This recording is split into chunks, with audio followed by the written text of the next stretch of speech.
Hello students, good evening. So how are you today? Fine? Okay. So today we are taking the next part of this chapter 3 current electricity, that is derivations and its important formulae. ठीक है, इसको अपन topic को कर रहे थे. तो पिछली वाली जो क्लास है उसमें हमने आपके लिए डिस्कस किया था कि ड्रिफ्ट वेलोसिटी जो होती है वो minus E into capital E by small M into tau, ये वैल्यू आपकी फाइनली जनरेट होके आती है. अब इसके आगे का जो पोर्शन है वो अपन आज डिस्कस करेंगे. तो इसके बाद का जो पार्ट है दैट इज मोस्ट इंपॉर्टेंट, वो आपको पहले समझने के लिए कुछ पैरामीटर एज्यूम करने पड़ेंगे. तो मैं मान लेता हूं कि मेरे कंडक्टर के अंदर n electrons per unit volume भरे हुए हैं. ठीक है, I am assuming that suppose let n is the number of electrons per unit volume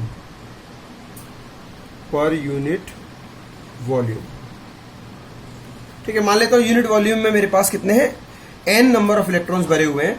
तो मैं कैलकुलेट करना चाहता हूं अगर टोटल इलेक्ट्रॉन्स कितने होंगे किसी पर्टिकुलर वॉल्यूम में. ठीक है, व्हाट आई एम कैलकुलेटिंग, किसी पर्टिकुलर वॉल्यूम में टोटल इलेक्ट्रॉन्स कितने होंगे. तो जो वॉल्यूम में ले रहा हूं वो कितना ले रहा हूं, वो मान लेता हूं drift velocity into time T. Velocity into time मिलकर क्या होता है, velocity into time is displacement या डिस्टेंस कह सकते हैं, पर स्पीड इनटू टाइम यदि बोलता हूं इसको तो ये डिस्टेंस हो जाएगा. और डिस्टेंस में मैं यदि एरिया ऑफ क्रॉस सेक्शन का मल्टीप्लाई कर दूं तो एरिया इंटू लेंथ, ये पार्ट क्या हो जाएगा, this is nothing but the length. तो लेंथ इंटू एरिया क्या हो जाएगा आपका volume.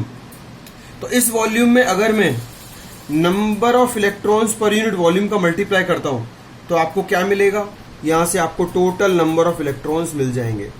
Total number of electrons मिल जाएंगे. ठीक है, क्योंकि ये n number of electrons per unit volume multiplied by the volume, ये पूरा वॉल्यूम है. ये वॉल्यूम कैसे है मैंने आपको बता दिया, वेलोसिटी इंटू टाइम होगा लेंथ, और लेंथ का मल्टीप्लाई एरिया और क्रॉस सेक्शन में करेंगे तो वॉल्यूम हो जाएगा.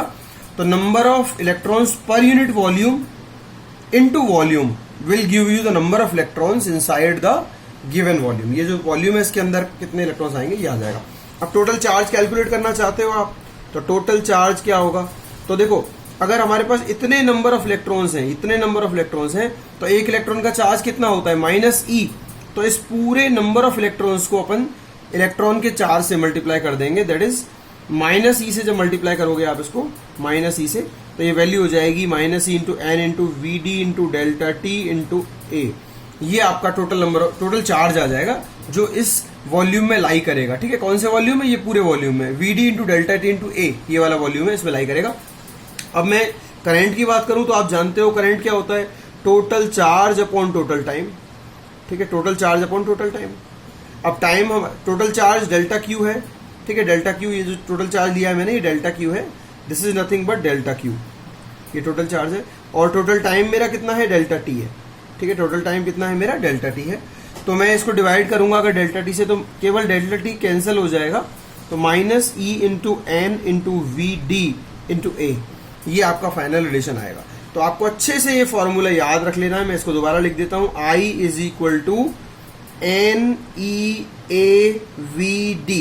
वी के नीचे सबस्क्रिप्ट डी आएगा, यानी कि चार पैरामीटर्स हैं, एन ई ए और वी. ठीक है, V drift velocity, A area of cross section of the conductor, E is the electronic charge and N is the number of electrons per unit volume. So this is the most important formula. ये आपका formula 4, this is most important. ये exam में कई बार पूछा गया है और ये डेरिवेशन आ सकती है. तो ये पार्ट अगर आपको याद हो या समझ में आ गया हो तो उसके आगे चलते हैं अपन. तो उसके आगे का जो पार्ट है उसमें आपको ड्रिफ्ट वेलोसिटी की जो वैल्यू आपने मेजर की है, ये वाली थर्ड इक्वेशन, ये आपको पुट कर देनी है ये वैल्यू यहाँ पे. तो finally what you will get, I is equal to N into E into A into V D. V D कितना हो जाएगा, minus E E by M into क्या हो जाएगा, इंटू ये हो जाएगा, सॉरी ये हो गया आपका minus E by M into tau. ठीक है, टाउ. तो यहां पे आपको समझ में आ गया होगा ये वाला जो कैलकुलेशन है, इसको अपन थोड़ा सिंप्लीफाई करेंगे तो फाइनली क्या मिलेगा, ये दोनों ई मिलकर क्या बन जाएंगे, ई स्क्वायर, ठीक है, ये दोनों ई मिलकर ई स्क्वायर बन जाएंगे। तो ये जो वैल्यू मिलेगी आपको, ये क्या मिलेगी, E square A upon M into tau into N into E, this is electric field, ठीक है। तो थोड़ा सा सिंप्लीफाइड फॉर्म जो आपको ये मिल गया, ये वाला पार्ट, इसमें आपको ये समझना पड़ेगा कि आई की वैल्यू ऑलरेडी होती क्या है। आप पहले से जानते हो आई की वैल्यू जे इंटू ए होती है, जे डॉट ए। और अगर कॉस थीटा यहाँ पे 1 हो, क्योंकि थीटा, अगर मैं मानता हूं कि एरिया ऑफ क्रॉस सेक्शन और करंट डेंसिटी आपस में जो है वेक्टर्स जो है पैरेलल वेक्टर्स है, एरिया वेक्टर और करंट डेंसिटी अगर पैरेलल आ रही है तो कॉस थीटा 0 हो जाएगा, कॉस 0 1 होता है, और यहाँ पे जे ए जो होगा वो फाइनली जे और ए मिल जाएगा, ठीक है, इंटू कॉस थीटा जो है 1 हो गया। तो अब ये जो इक्वेशन आई आपकी, और इधर एक वैल्यू ये आ गई आपकी, ये दोनों इक्वेशन 5 एंड इक्वेशन 6, इनको आप कंपेयर कर दो इक्वेशन, क्योंकि देखो ये भी आई की वैल्यू है ये पूरी, और ये वाली भी आई की वैल्यू है, दोनों आई की वैल्यू आप कंपेयर कर लो। तो आपको क्या मिलेगा, यहाँ से दोनों में आप ध्यान से देखिए, ए से ए कैंसिल हो जाएगा, मैं लिख देता हूं इसको, E square A by M into tau into N into E is equal to J into A, sorry, A से ए कैंसिल हो जाएगा। तो फाइनली जो आपको मिलेगा वो वैल्यू मिलेगी, I am writing it again, J is equal to N E square tau upon M into E. अब ध्यान से देख लीजिए, N E square tau upon M into E, N E square tau upon M into E, ठीक है। तो आपको याद है, चाहे पिछला वाला फॉर्मूला आई थिंक आपको लर्न होगा कि हमने पहले कैलकुलेशन कैसे की थी, J is equal to and, अपन लिख देते हैं एंड वी नो, हम ऑलरेडी जानते हैं J is equal to sigma E होता है, ठीक है। तो इन दोनों को अपन कंपेयर कर सकते हैं, जे की वैल्यू ये भी है और ये भी है, तो कंपेयर कर लो। तो फाइनली सिग्मा की वैल्यू यहां से निकल के आ जाएगी, sigma is equal to N E square upon M into tau. This is the final relation obtained, this is 7, this is most important reaction, and this is the most important equation of conductivity.